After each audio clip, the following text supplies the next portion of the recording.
you've surrounded yourself with a creative space here, and Right. that kind of makes that almost impossible. But what's your line of thinking in not saying, well, I need to replicate at least 80% of what what brought me to the dance? Um, Maybe creativity being sort of the fun part of being an artist. For me, the fact that you know ideas and exploration are really the most important things about the creative process.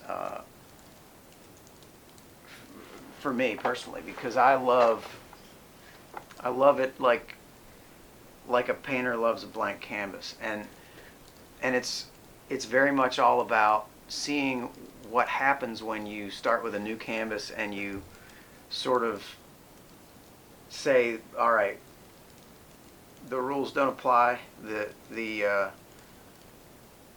you know the drawing board is something that's sort of this unforeseen, I don't know where we're headed type thing. When you sit down and you tell the band and tell the engineers and everybody, I don't want to hear, well, that's not the way you're supposed to do it.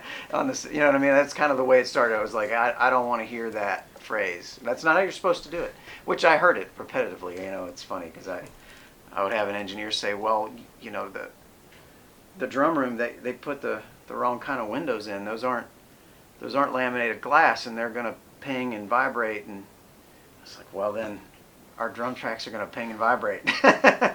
And it turned out that we didn't have to replace anything. I mean, it was all exactly unique, you know. And that to me was the fun part of saying, let's do this differently, which is knowing it's going to sound different instantly because of the equipment, because of the players, because of the setting, and the unlimited sort of freedom to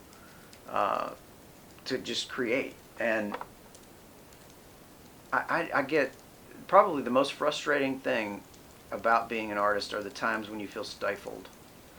And again, my most fun that I have is when I'm creating. And so this record was one where we really said, let's just have as much fun as we can on tape, you know.